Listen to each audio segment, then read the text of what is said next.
commence cette édition de News Crypto avec un marché qui est plutôt en vert. Le Bitcoin tourne autour de 61 600 $. Alors, je rappelle qu'il y a quelques jours, on était dans les 60 000 $.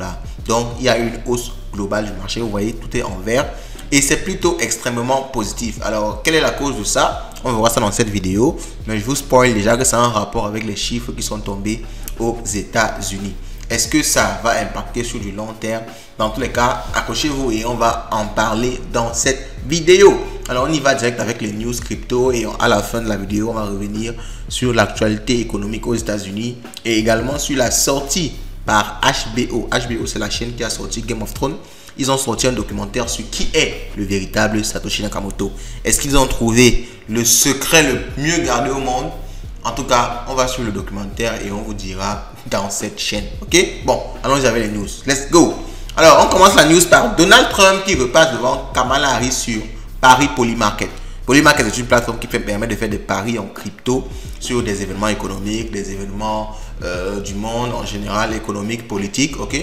J'ai présenté ça ici. Je vous laisse la vidéo épinglée plus haut. Vous faites un tour sur la chaîne, vous cherchez Polymarket. C'est vraiment quelque chose d'intéressant. En même temps, c'est du pari. Donc, ça a tous les risques liés au pari. Faites attention.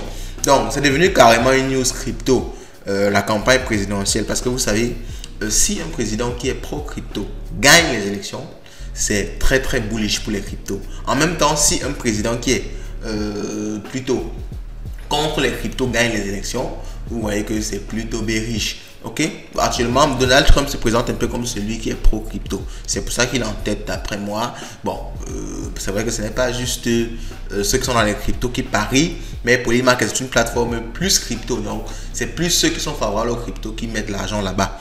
Donc entre guillemets, c'est ceux qui sont crypto qui font ce vote-ci sur la plateforme. Donc est-ce que c'est vraiment lui qui va gagner? En tout cas, on croise les doigts. En même temps, Kamala Harris se présente actuellement comme quelqu'un qui veut se positionner par rapport aux cryptos. Est-ce que c'est juste pour la campagne ou est-ce qu'elle a vraiment au fond un amour pour les cryptos? On n'en sait rien. En tout cas, moi, je ne fais pas confiance aux politiciens. Bon, on continue les news. FTX vendra 22,3 millions de jetons WLD. Faites très attention à cette news-ci parce que si vous avez des WLD, faites très attention parce que le prix va chuter. Ça a déjà sûrement commencé à chuter. Donc, l'exchange en faillite prévoit de vendre aux enchères 22,3 millions de Worldcoin pour une valeur de 36 millions de $. C'est vrai que c'est pas grave, mais le problème c'est la news qui est derrière. Ok, la news qui est derrière, c'est que tout le monde se dit forcément que ça va avoir un impact négatif. Ok, tout le monde se dit que beaucoup de temps, comme je commençais à vous dire, lorsque FTX annonce vendre des WLD, tout le monde panique et vend à la place. Vous voyez que même s'ils viennent vendre juste 38 millions de $, c'est pas grand chose. Mais le fait que tout le monde voit qu'ils vendent, ils vont aussi vendre et ça va devenir beaucoup plus important, la pression baissière, la pression vendeuse. Donc en même temps, c'est une opportunité. Vous entendez qu'ils vendent tout. Il y a une forte baisse du marché et là, vous rachetez le WLD et vous pariez, n'est-ce pas, à la hausse. Ça peut être intéressant de se comporter comme ça. Ok, à vous de voir. On continue. L'airdrop Boogie Exchange. Vous pouvez claim des balles sur Boogie si vous avez farm des Layer 3X, il y a une grande chance que vous soyez éligible. Alors c'était airdrop, on va revenir sur ça dans une autre vidéo. Les airdrops, vous savez ce que c'est. J'ai fait un guide complet sur les airdrops. Je crois que c'est encore sur la chaîne. Faites un tour, ok? Je vais vous laisser ça épinglé plus haut. Mais faites un tour, abonnez-vous en même temps. Likez la vidéo, ça ne vous coûte rien les gars. Ça booste énormément le concept des news crypto. En une petite quinzaine de minutes, vous avez toutes les news crypto sur les derniers jours précédents. Est-ce que c'est pas intéressant le concept? Alors, likez la vidéo. On y va. Le géant Visa dévoile VTAB, une solution pour aider les banques à tokeniser des actifs. Accessible via des API sur Visa Developer Platform, VTAB offre une programmabilité avancée grâce au smart contract permettant d'automatiser des processus financiers. Donc, Visa est vraiment en train de se positionner dans l'écosystème financier, hein, surtout dans les crypto-monnaies. Les gars ne s'amusent vraiment pas. C'est bullish de voir ça.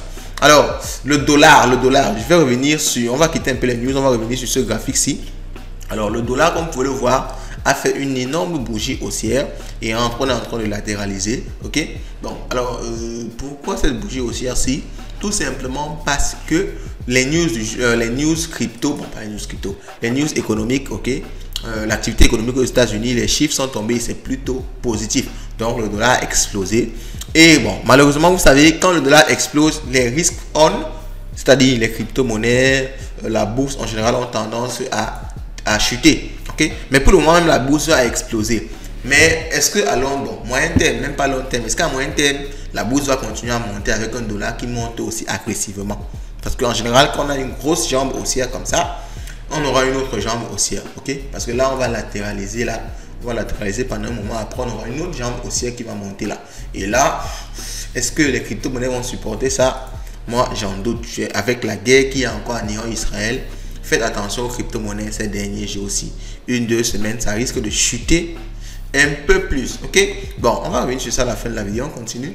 CME Group, la plus grosse bourse de produits dérivés au monde, prévoit d'introduire un produit physique Bitcoin. Alors, je ne sais pas exactement ce que ça veut dire.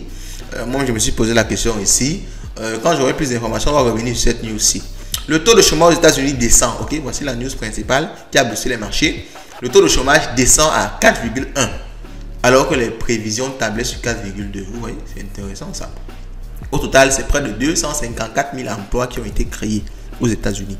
Donc, vous voyez que c'est très très bullish. Ok, c'est ça qui fait que le dollar prenne de la valeur comme ça. L'économie est forte, l'économie est encourageante. Donc, les gars se positionnent sur leur monnaie et ça fait exploser le dollar. Et quand les gars font exploser le dollar en général, les cryptos chutent. Alors, tension géopolitique au Moyen-Orient. Est-ce que c'est le bon moment d'investir pour le Bitcoin? Avec une escalade des tensions au Moyen-Orient, vous savez que l'Iran a attaqué Israël et Israël va à coup sûr répondre. Les gars là ne jouent pas. Donc, ils vont à coup sûr répondre.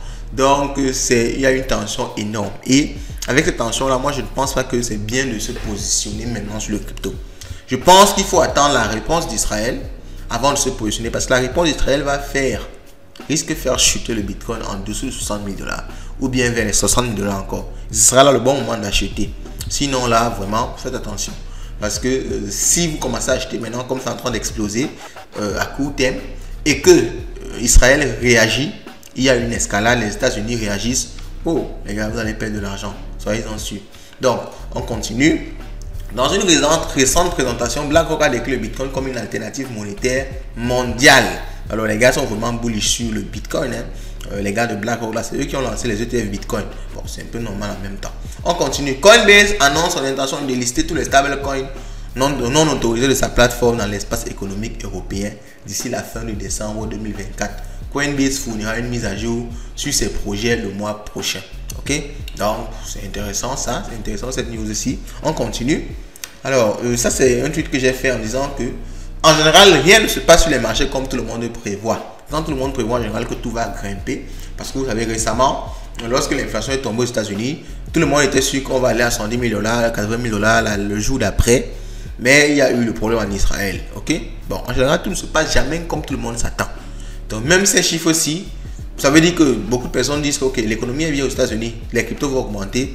En général, ça peut être l'inverse. Ok, même pareil aussi dans le mauvais sens. Si tout le monde table que ça va chuter, en général, ça va plutôt exploser. Donc, les gars, je sais pas, c'est pour vous dire qu'il n'y a jamais de pensée unique et de pensée vraie à 100%. C'est un risque que vous prenez, vous ne pouvez pas connaître l'avenir. Okay, il faut juste maximiser sur ce qui est plus probable d'arriver. Et en tout cas, quand il y a guerre, il y a plus de peur que de logique. Et quand il y a peur, il y a chute des marchés. Donc moi, c'est comme ça que je préfère voir les choses. Alors, là, c'est une question que je me suis également posée. Pourquoi est-ce que Satoshi Nakamoto devrait toujours être un blanc? Parce que dans tout ce que j'ai vu comme comparaison, comme suggestion, on n'a jamais parlé de Satoshi Nakamoto en tant qu'Africain ou bien quelqu'un de noir. Est-ce que ce n'est pas une stigmatisation entre guillemets? Ok, dites-moi ce que vous pensez. Dites-moi ce que vous pensez de ça. On continue. Alors, on parle ici de sur les 62 airdrops analysés par Keyrock, une entreprise qui fait des analyses intéressantes. Seuls 8 ont eu des rendements positifs après 90 jours. Vous voyez pourquoi les airdrops, moi je ne me concentre pas dessus parce que c'est pas quelque chose qui peut te rendre riche à long terme. Ok? Parce que même quand tu obtiens des tokens qui ne sont pas beaucoup en général, dans quelques jours ça chute ou bien à l'instant T ça chute et pour ne plus jamais remonter. Donc vraiment les airdrops c'est vraiment pas mon dada, mais je ne m'intéresse pas trop à ça. On continue. Vitalik Buterin suggère d'abaisser le seuil de stacking d'Ethereum à 16 ou 24. Donc ça c'est pour essayer, n'est-ce pas, de garantir l'accessibilité et l'évolutivité du réseau. On continue. HBO annonce, ok, ça c'est une des news qui nous intéresse aujourd'hui, dévoiler l'identité de Satoshi Nakamoto et beaucoup de personnes pensent que c'est Len Sasman. Ok, on va directement embrayer. sur les news du jour avec, n'est-ce pas, cette actualité-ci. Alors, mais qui est Satoshi Nakamoto? Telle est la question depuis plus d'une décennie. Satoshi Nakamoto demeure une figure énigmatique, créateur du Bitcoin. Il a disparu et lui-même il possède près de 1,1 million de Bitcoin, environ 67 milliards de dollars. Je rappelle que ça, c'est pas de l'argent dans une banque ou bien des actions qui vont s'effondrer n'importe comment du jour au lendemain. Ça, c'est vraiment de l'argent que tu possèdes et que tu peux utiliser directement. Ok?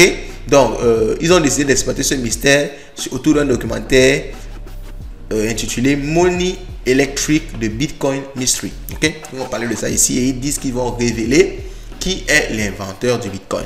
L'inventeur Nakamoto a toujours fasciné la communauté crypto et au-delà. Est-il une personne, un groupe? Depuis son retrait soudain, plusieurs noms ont été évoqués, allant de Nick Szabo, Al Finney, en passant par des candidats moins conventionnels.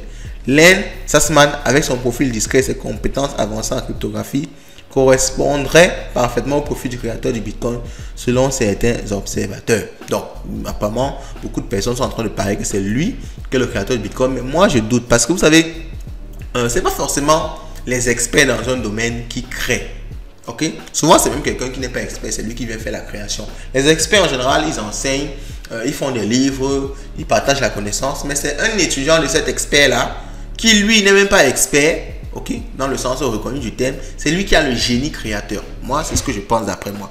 Ceux qui sont vraiment experts dans le domaine, en général, ils enseignent juste, ils font juste des livres, ils ne créent pas vraiment, ils ne font pas vraiment de révolution dans ce bas monde-ci. Donc, vraiment, moi, je ne pense pas que c'est lui. En tout cas, on attend le documentaire qui va sortir dans quelques jours et espérons que, bon, on ne espère même pas parce qu'ils n'auront pas de preuves. Ils ne vont faire que spéculer.